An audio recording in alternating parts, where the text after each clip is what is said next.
Hi friends, இந்த வீடியோவில் ஒரு யூஸ்ஃபுல்லான இன்ஃபர்மேஷனுங்க. அதாவது இப்போ நம்ம ஆன்லைன் மூலமாக வில்லங்கச் சான்றிதழ் ஈசின்னு சொல்கிறோம் பார்த்தீங்களா? ஒரு சொத்தினுடைய என்கோம்பரன்ஸ் சர்டிஃபிகேட் வந்து நம்ம ஆன்லைன் மூலமாக டவுன்லோட் பண்ணணும் அப்படின்னா, நேற்றைய தினம் வரைக்கும் இந்த மாதிரி நம்மளுடைய டீட்டெயில்ஸ்லாம் கொடுத்து ரெஜிஸ்டர் பண்ணி நம்ம லாகின் பண்ணி தான் வந்து அந்த ஈசி வந்து டவுன்லோட் பண்ணுற மாதிரி இருந்தது. ஸோ போன வருஷம்லாம் பார்த்தீங்கன்னா ஈசி டெவலப் பண்ணணும் அப்படின்னா இந்த மாதிரி ரெஜிஸ்டர்லாம் பண்ண தேவையில்ல, லாகினும் பண்ண தேவையில்ல, நேரடியாக போயிட்டு இந்த ஈசி அப்படிங்கிற ஆப்ஷனை செலக்ட் பண்ணி நம்ம டெவலப் பண்ணிக்கலாம். ஆனால் லாஸ்ட் ஒரு 3 மாதமாக வந்து பார்த்தீங்கன்னா பதிவுத்துறை சார்பாகவே ஒரு அறிவிப்பு வந்து வெளியிட்டிருந்தாங்க. இந்த மாதிரி இதுக்கப்புறம் நீங்கள் ஈசி டவுன்லோட் பண்ணணும் அப்படின்னா கட்டாயமாக நீங்கள் லாகின் பண்ணி தான் டவுன்லோட் பண்ணணும் அப்படின்னு சொல்லியிருந்தாங்க. ஆனால் இப்போ வந்து பார்த்தீங்கன்னா நேற்றையிலேருந்து இந்த மாதிரி நீங்கள் ஈசி டவுன்லோட் பண்ணணும் அப்படின்னா லாகின்லாம் பண்ண தேவையில்ல, நேரடியாக அந்த டிஎன் ரெஜினெட் அப்படிங்கிற வெப்சைட்டில் போயிட்டு ஈஸியாக வந்து நீங்கள் டெவலப் பண்ணிக்கலாம் அப்படிங்கிற மாதிரி சொல்லியிருக்காங்க. சரி வாங்க, அந்த ஆப்ஷன் வந்து இப்போது லாகின் பண்ணாமல் ஒர்க் ஆகுதா அப்படிங்கிறத செக் பண்ணி பார்த்துடலாம். ஓகே, ஜென்ரலாகவே ஒரு வில்லங்கச் சான்றிதழ் டவுன்லோட் பண்ணணும் அப்படின்னா tnreginet.gov.in அப்படிங்கிற இந்த வெப்சைட்டை வந்து ஓப்பன் பண்ணிக்கோங்க. இந்த வெப்சைட்டுக்கான லிங்க் நான் டிஸ்கிரிப்ஷன் பாக்ஸில் கொடுத்துருக்கேன். ஓப்பன் ஆனதுக்கப்புறம் இந்த ஹோம் பேஜில் வந்து பார்த்தீங்கன்னா மின்னணு சேவைகள் அப்படின்ட்டு இருக்கும். அண்ட் சப்போஸ் இந்த வெப்சைட் நீங்கள் ஓப்பன் பண்ணும்போது இங்கிலீஷில் ஓப்பன் ஆச்சு அப்படின்னா உங்களுக்கு இந்த இடத்துல பாருங்கள், இந்த இடத்துல இங்கிலீஷ் அப்படின்னு கொடுத்துருக்காங்க பார்த்தீங்களா? ஸோ அதை நீங்கள் தமிழ் அப்படின்னு இருக்கும், அந்த ஆப்ஷன் கிளிக் பண்ணிங்கன்னா அந்த பேஜ் ஃபுல்லாகவே உங்களுக்கு தமிழில் தான் டிஸ்பிளே ஆகும். ஓகே, இப்போ இந்த மின்னணு சேவைகள் அப்படிங்கிற ஆப்ஷன் மேலே கர்சர் வச்சிங்கன்னா மேலேருந்து 2வது ஆப்ஷனாக வில்லங்கச் சான்று அப்படின்னு கொடுத்துருப்பாங்க. அதுக்கு ரைட் சைடில் வந்து பார்த்தீங்கன்னா வில்லங்கச் சான்று விவரம் பார்வையிடுதல் அப்படின்ட்டு இருக்கும், அந்த ஆப்ஷனை சூஸ் பண்ணிக்கோங்க. அடுத்தா இப்போ நம்ம வில்லங்கச் சான்றிதழ் தேடுதல் அந்த பேஜுக்கு வந்துடுவோம். இப்போ இதில் பார்த்தீங்கன்னா 3 ஆப்ஷன் வந்து கொடுத்துருப்பாங்க. ஃபர்ஸ்ட் ஒன் வந்து வில்லங்கச் சான்று, நம்ம அந்த நிலத்தினுடைய சர்வே நம்பர் சப்டிவிஷன் நம்பர் வச்சு வில்லங்கச் சான்றை தேடிக்கலாம். ரெண்டாவதாக பார்த்தீங்கன்னா ஆவணம் வாரியாக அப்படின்னு கொடுத்துருப்பாங்க, அதாவது அந்த நிலத்தினுடைய டாக்குமெண்ட் நம்பர் வச்சு நம்ம வில்லங்கச் சான்று டவுன்லோட் பண்ணிக்கலாம். மூணாவது ஒன்று வந்து மனை அல்லது அடுக்குமாடி குடியிருப்பு எண் வாரியாக அப்படின்னு கொடுத்துருப்பாங்க. ஸோ அந்த ஆப்ஷன் மூலமாகவும் நீங்கள் வில்லங்கச் சான்று டவுன்லோட் பண்ணிக்கலாம். ஓகே, இப்போது survey number subdivision number use பண்ணி எப்படி டவுன்லோட் பண்ணுறது அப்படின்னு பார்க்கலாம். ஸோ ஃபஸ்ட் ஆப்ஷன் வில்லங்கச் சான்று அப்படிங்கிற ஆப்ஷன் செலக்ட் பண்ணிக்கோங்க. அடுத்ததாக கீழே பார்த்தீங்கன்னா டீட்டெயில்ஸ் வந்து கேட்டிருப்பாங்க. இதெல்லாம் உங்கள் நிலம் எங்கே இருக்கோ அந்த நிலம் எந்த மண்டலத்தில் இருக்கோ அந்த மண்டலத்தை வந்து செலக்ட் பண்ணிக்கோங்க. இப்போ மண்டலம் அப்படிங்கிறத செலக்ட் பண்ணி ஸோ உங்கள் நிலத்தினுடைய மண்டலம் எதுவோ அதை செலக்ட் பண்ணுங்கள். அடுத்ததாக எந்த மாவட்டம் அப்படிங்கிறத செலக்ட் பண்ணிக்கோங்க. தென் நெக்ஸ்ட்டு எந்த சார் பதிவாளர் அலுவலகம் சப் ரெஜிஸ்டர் ஆஃபீஸ் எது அப்படிங்கிறத செலக்ட் பண்ணிக்கோங்க.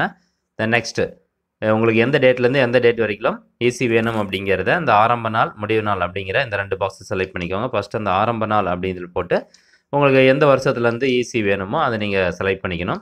தென் நெக்ஸ்ட் வந்து முடிவு நாள் அப்படிங்கிற இந்த கேலண்டரை கிளிக் பண்ணி உங்களுக்கு எது வரைக்கும் ஈசி வேணும். இப்போ உதாரணத்துக்கு எதனா ஒரு நிலம் வாங்க போகிறீங்க, விற்க போகிறீங்க அப்படின்னா ஒரு 10 நாளைக்கு முன்னாடியிலேருந்து அந்த ஈசி நீங்கள் டவுன்லோட் பண்ணிக்கணும். ஓகே, இப்போ வந்து 2மே செலக்ட் பண்ணிவிட்டு அடுத்ததாக புல விவரங்கள் சர்வே நம்பர் டீட்டெயில்ஸ் வந்து நம்ம கொடுக்குறோம். கிராமம் வந்து ஃபஸ்ட்டு செலக்ட் பண்ணிக்கோங்க, அந்த நிலம் எந்த கிராமத்தில் இருக்குது அப்படிங்கிறத செலக்ட் பண்ணிக்கணும். ஓகே, அடுத்ததாக சர்வே நம்பர் புல எண் அப்படின்னா சர்வே நம்பர் என்ட்ரு பண்ணிக்கணும். தென் நெக்ஸ்ட்டு பர்டிகுலராக சர்வே நம்பரில் இருக்கக்கூடிய ஒரு சப்டிவிஷன் நம்பருக்கு மட்டும் எனக்கு ஈசி வேணும் அப்படின்னா அந்த உட்பிரிவியன் அப்படிங்கிற இந்த பாக்ஸில் வந்து நீங்கள் சப்டிவிஷன் நம்பரை என்ட்ரு பண்ணிக்கலாம். அல்லது எனக்கு அந்த சர்வே நம்பர் ஒட்டுமொத்த நிலங்களுக்கான ஈசியும் எனக்கு தேவைப்படுது அப்படின்னு நினச்சிங்கன்னா வெறும் சர்வே நம்பர் மட்டும் என்ட்ரு பண்ணிட்டு கீழே இருக்கக்கூடிய இந்த சேர்க்க அப்படிங்கிற ஆப்ஷனை கிளிக் பண்ணிக்கோங்க. இப்போ பார்த்தீங்கன்னா கீழே அந்த டீட்டெயில்ஸ் ஆட் ஆயிரும் நீங்கள் கொடுத்தது. இப்போ மறுபடியும் வேறு எதனா டீட்டெயில்ஸ் நீங்கள் கொடுக்கணும் அப்படின்னாலும் மறுபடியும் நீங்கள் கொடுத்துக்கலாம். அதே சார் பதிவாளர் அலுவலகத்தில் கிராமம் மட்டும் மாற்றிட்டு நீங்கள் சர்வே நம்பர் சப்டிவிஷன் நம்பர் கொடுத்துட்டு ஆட் பண்ணிக்கலாம். ஆட் பண்ணிவிட்டு இப்போ கீழே வந்து பார்த்தீங்கன்னா ஒரு கேப்சா கோடு வந்து கொடுத்துருப்பாங்க, அந்த கேப்சா கோடை கரெக்டாக டைப் பண்ணிக்கோங்க. டைப் பண்ணி முடிச்சுட்டு இப்போ கீழே இருக்கக்கூடிய இந்த தேடுக அப்படிங்கிற இந்த ஆப்ஷன் செலக்ட் பண்ணுங்கள். இப்போ பார்த்தீங்கன்னா பேஜுக்கு ஒன்றும் அப்படியே லோட் ஆகிட்டே இருக்கும். ஸோ ஒரு 30 செகண்ட் கிட்ட லோட் ஆகும். உடனே வந்து பேஜை க்ளோஸ் பண்ணிடாதீங்க.